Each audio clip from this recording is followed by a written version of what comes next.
આપણા મનમાં ભાગ્યે જ ક્યારે એવો વિચાર આવે કે અત્યંત પીડામાં રડતી એક ગાય અને બ્રહ્માંડના સૌથી મહાન મહાકાવ્ય વચ્ચે શું સંબંધ હોઈ શકે? હા, બિલકુલ.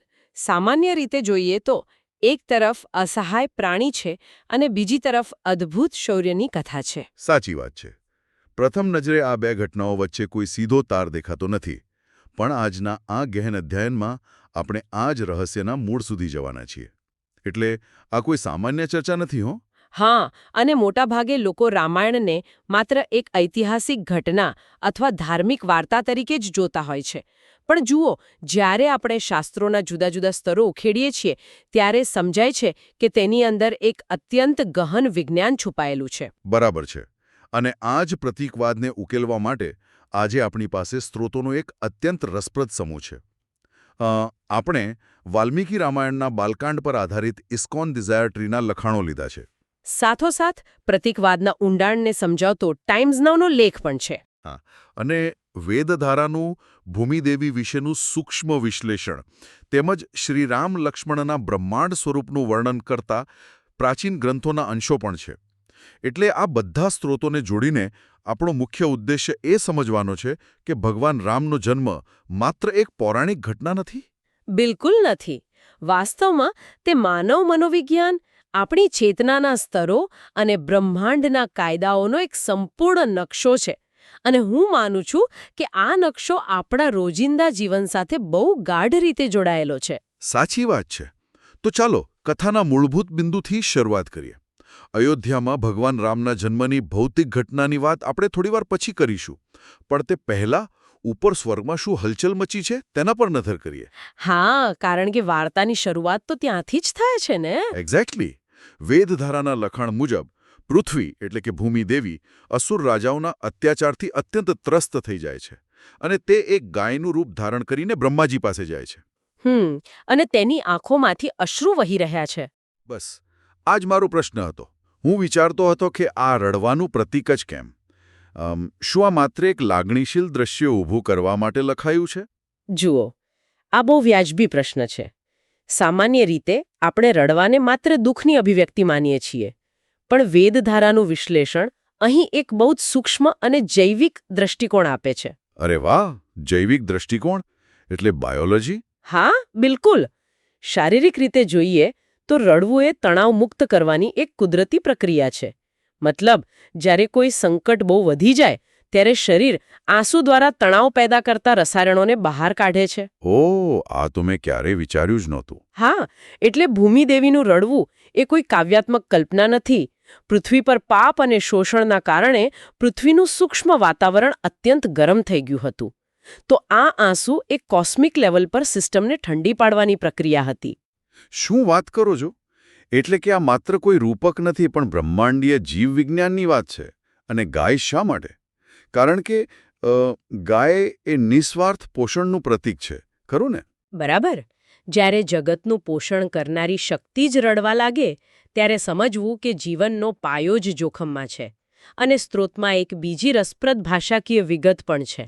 હા, પેલો ઉપ શબ્દવાળો ઉલ્લેખ. હા, ભૂમિદેવી બ્રહ્માજીને વિભો કહીને સંબોધે છે. અને ત્યાં ઉપ શબ્દનો પ્રયોગ થયો છે.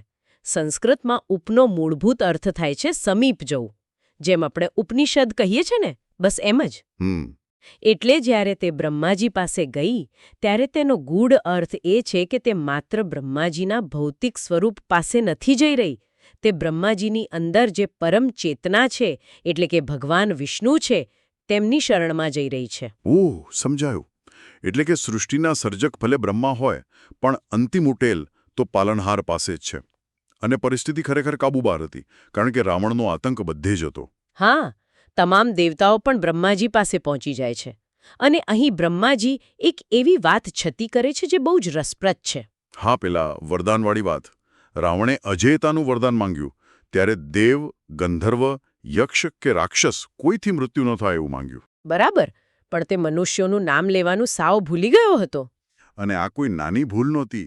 રાવણનું મનુષ્ય પ્રત્યેનો તિરસ્કાર એટલો બધો હતો કે તેને મનુષ્યથી રક્ષણ માંગવાનું જરૂરી જ નહોતું લાગ્યું. બિલકુલ. તેનો અહંકાર તેને એમ માનવા પ્રેરતો હતો કે આ તુચ્છ મનુષ્યો મારું શું બગાડી લેવાના છે. અને બ્રહ્માજી દેવતાઓને આ જ છુપો માર્ગ એટલે કે આ લૂપહોલ બતાવે છે. સાચી વાત છે. હું તો આ આખી ઘટનાને કોઈ લીગલ કોન્ટ્રાક્ટ સાથે સરખાવતો હતો. Legal contract? એ કેવી રીતે? હા, એટલે એવું કે જાણે કોઈ અત્યંત જટિલ કાનૂની કરારમાં એક નાનકડી ટર્મ્સ એન્ડ કન્ડિશન્સની ભૂલ રહી ગઈ હોય. રાવણે આખો વીમો ઉતરાવ્યો પણ મૂળભૂત ખામી જોઈ જ ન શક્યો. અરે વાહ, બહુ સરસ ઉદાહરણ આપ્યું. અને આ જ સમયે સભામાં ભગવાન વિષ્ણુ ગરુડ પર સવાર થઈને આવે છે. તેઓ વચન આપે છે કે તેઓ મનુષ્ય રૂપે જન્મ લેશે. હા, અને 11,000 વર્ષ સુધી પૃથ્વીનું રક્ષણ કરશે એવો સંકલ્પ કરે છે. એટલે ઉપર સ્વર્ગમાં તો આ અદ્ભુત આયોજન ગોઠવાઈ ગયું. બરાબર. પણ હું એ વિચારતો હતો કે પૃથ્વી પર આનું અમલીકરણ કેવી રીતે થયું? કારણ કે અયોધ્યાના રાજા દશરથ પણ સંતાનહીન હોવાના કારણે બહુ દુઃખી હતા. હા, અને અહીં જ સ્વર્ગની યોજના અને પૃથ્વીની જરૂરિયાતનો સુમેળ થાય છે. રાજા દશરથ વશિષ્ઠ અને ઋષ્યશૃંગ મુનિના માર્ગદર્શન હેઠળ અશ્વમેધ અને પુત્રકામેષ્ટિ યજ્ઞ કરે છે. અને આ યજ્ઞનું વર્ણન બહુ જ રોમાંચક છે. યજ્ઞકુંડમાંથી એક અત્યંત પ્રભાવશાળી દિવ્ય પુરુષ પ્રગટ થાય છે. તેણે લાલ વસ્ત્રો પહેર્યા છે અને આકૃતિ સિંહ સમાન છે. હા, અને તેના હાથમાં ચાંદીના ઢાંકણવાળા સોનાના વાસણમાં દિવ્ય ખીર છે, જેને પાયસમ કહેવાય છે. હવે અહીં એક વાત જે મારું સૌથી વધુ ધ્યાન ખેંચે છે તે છે આ ખીરની વહેંચણી. સામાન્ય રીતે પ્રસાદ સરખે ભાગે વહેંચાય, પણ અહીં તો ગણિતનો એકદમ સચોટ ઉપયોગ થયો છે. બિલકુલ. હું સમજાવું કે આ વહેંચણી કેવી રીતે થઈ. રાજા દશરથ સૌથી પહેલા કૌશલ્યાને અડધો ભાગ આપે છે. બરાબર, એટલે 50%. ત્યારબાદ જે ખીર બચે છે તેનો અડધો ભાગ એટલે કે કુલ ખીરનો ચોથો ભાગ સુમિત્રાને આપવામાં આવે છે. એટલે 25% સુમત્રા પાસે ગયા. હા, હવે જે બચ્યું તેનો અડધો ભાગ કઈને અપાય છે, એટલે કે 8મો ભાગ. એટલે 12.5%. બરાબર. અને છેલ્લે રાજા થોડો વિચાર કરીને બચેલો છેલ્લો 8મો ભાગ ફરીથી સુમિત્રાને આપે છે. અરે વાહ, આ ગણતરી બહુ ચોક્કસ છે. એટલે સુમિત્રાને 2 અલગ-અલગ સમયે ભાગ મળ્યો. મને લાગે છે કે એટલે જ તેમને 2 પુત્રો થયા હશે, ખરું ને? એકદમ સાચું. અને આ વહેંચણીનો ક્રમ ભાઈઓ વચ્ચેના આંતરિક જોડાણને પણ નક્કી કરે છે. ઓહ, એ કેવી રીતે? જરા સમજાવો ને. જુઓ, કૌશલ્યાને સૌથી મોટો અને પ્રથમ ભાગ મળ્યો, એટલે તેમની કુખે સ્વયં ભગવાન રામનો જન્મ થયો. સુમિત્રાને પહેલો ભાગ કૌશલ્યા પછી તરત મળ્યો હતો. હા, બરાબર. તેથી તેમના પહેલા પુત્ર લક્ષ્મણની વફાદારી સંપૂર્ણપણે રામ સાથે જોડાઈ ગઈ. જ્યારે સુમિત્રાને બીજો ભાગ કૈકેયી પછી મળ્યો હતો. અચ્છા. એટલે તેમના બીજા પુત્ર શત્રુઘ્નનો લગાવ કૈકેયીના પુત્ર ભરત સાથે અતૂટ રહ્યો. હા, બિલકુલ. આ કોઈ ફેમિલી ડ્રામા નથી. આ એક સચોટ કોસ્મિક ફોર્મ્યુલા છે. આ ખરેખર અદ્ભુત છે. ત્યારબાદ ચૈત્ર મહિનાની 9મીએ પુનર્વસુ નક્ષત્રમાં ભગવાન રામનો જન્મ થાય છે, જેમની પાસે વિષ્ણુના અડધા ગુણો છે. બરાબર. અને ત્યારબાદ ભરત અને પછી લક્ષ્મણ અને શત્રુઘ્નનો જન્મ થાય છે. પણ જુઓ, જ્યારે ભગવાન અવતરી રહ્યા હતા ત્યારે પ્રકૃતિ ક્યાંય પાછળ ન હતી. હા, બ્રહ્માજીના આદેશથી દેવતાઓએ વાનર સેના તૈયાર કરવાનું શરૂ કરી દીધું હતું. વાયુદેવમાંથી હનુમાનજી પ્રગટ્યા, જેઓ વજ્ર જેવા મજબૂત અને ગરુડ જેટલા ઝડપી હતા. સાથોસાથ સૂર્યમાંથી સુગ્રીવ અને ઇન્દ્રમાંથી વાલીનો જન્મ થયો. મતલબ કે સૃષ્ટિની શક્તિઓ મદદ માટે ગોઠવાઈ ગઈ હતી. એટલે આ આખું ચિત્ર બહુ જ ભવ્ય છે. પણ હવે આપણે ટાઈમ્સ નાવના લેખમાં રજૂ થયેલા પેલા મનોવૈજ્ઞાનિક દૃષ્ટિકોણ તરફ વળીએ. હા, એ બહુ જ શક્તિશાળી રૂપક છે. એ લેખ મુજબ આ કોઈ એક રાજા અને તેના 4 પુત્રોની કથા નથી. આ આપણા પોતાના શરીર અને માનવ જીવનના અંતિમ લક્ષ્યોનો નકશો છે. બરાબર. તેમાં કહ્યું છે કે રામ અને તેમના 3 ભાઈઓ વાસ્તવમાં 4 વેદ અને 4 પુરુષાર્થના પ્રતીક છે: ધર્મ, અર્થ, કામ અને મોક્ષ. બિલકુલ. અને સૌથી રસપ્રદ વાત તો રાજા દશરથના નામમાં જ છુપાયેલી છે. દશરથ એટલે શું? 10 રથ. હા, એટલે કે આપણી 5 જ્ઞાનેન્દ્રિયો અને 5 કર્મેન્દ્રિયો. ખરું ને? એક્ઝેક્ટલી. એટલે દશરથ એ આપણું શરીર છે. અને અયોધ્યાનગર શું છે? જેને જીતી ન શકાય તેવું શહેર. આ આપણું હૃદય છે. ઓહ, સમજાયું? તો શું આપણે એવું માની શકીએ કે આખું રામાયણ ખરેખર તો આપણા દરેકની અંદર જ રમાઈ રહ્યું છે? બિલકુલ. જ્યારે આ 10 ઇન્દ્રિયો એટલે કે દશરથ હૃદયરૂપી અયોધ્યા પર શુદ્ધ ભાવે રાજ કરે છે ત્યારે જ ત્યાં ધર્મનો જન્મ થાય છે અને રામ એ ધર્મ છે. તો પછી લક્ષ્મણજી શું છે? તેઓ હંમેશા રામની સાથે રહીને તેમની સેવા કરે છે. લક્ષ્મણજી અર્થ એટલે કે સમૃદ્ધિ અને સાધનનું પ્રતીક છે. અને જુઓ, લક્ષ્મણ હંમેશા રામજીના પગલે ચાલે છે. તેનો અર્થ એ છે કે સમૃદ્ધિએ હંમેશા ધર્મની પાછળ ચાલવું જોઈએ. અરે વાહ! અર્થ ક્યારેય ધર્મની આગળ ન જ જઈ શકે. અને ભરતજી? ભરતજી કામ એટલે કે ઈચ્છાઓનું પ્રતીક છે. પણ કેવી ઈચ્છા? શુદ્ધ ઈચ્છા, જે માત્ર ધર્મને પામવા માંગે છે. અને શત્રુઘ્ન એટલે મોક્ષ, જે પોતાના આંતરિક શત્રુઓનો નાશ કરે છે. આ આખું માળખું એટલું તર્કબદ્ધ છે કે આશ્ચર્ય થાય છે.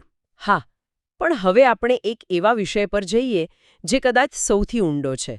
ઉપનિષદો આ 4 ભાઈઓને બ્રહ્માંડના અસ્તિત્વ અને આપણી ઊંઘવાની પ્રક્રિયા સાથે પણ જોડે છે. ઊંઘવાની પ્રક્રિયા સાથે? હા. કેવી રીતે?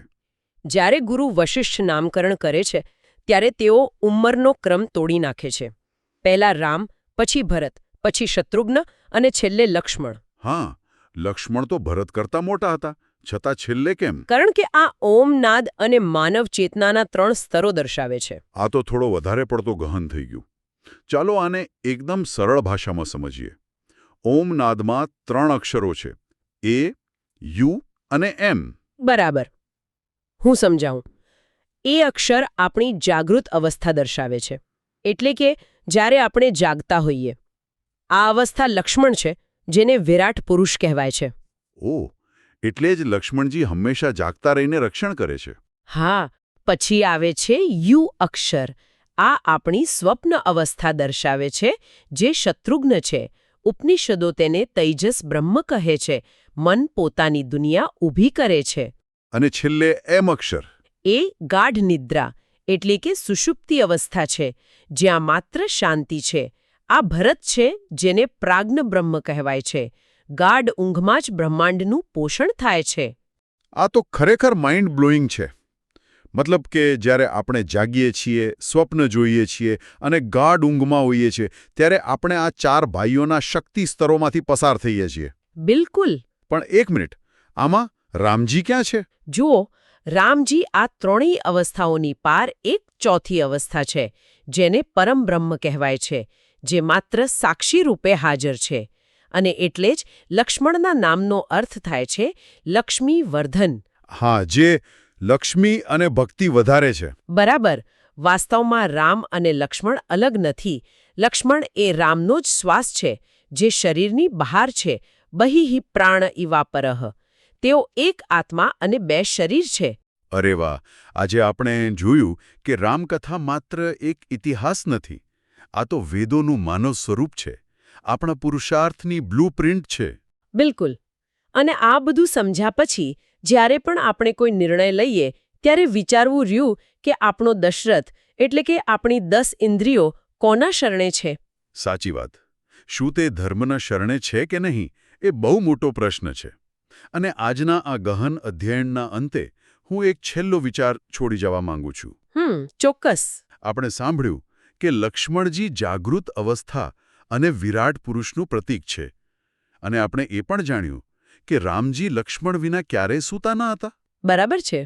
તો જરા વિચારો, જ્યારે ધર્મરૂપી રામ વનવાસ દરમિયાન રાત્રે વિશ્રામ કરતા હતા, ત્યારે શું અર્થ અને જાગૃત અવસ્થારૂપી લક્ષ્મણ ક્યારેય એક ક્ષણ માટે પણ સૂતા હશે ખરા? ક્યારેય નહીં. બસ, આ વિચાર પર મનન કરજો અને આપણી પોતાની આંતરિક જાગૃતિ અત્યારે કેટલી સતેજ છે તે તપાસજો. આજના અધ્યયનમાં જોડાવા બદલ આભાર. ફરી મળીશું એક નવા વિષય સાથે.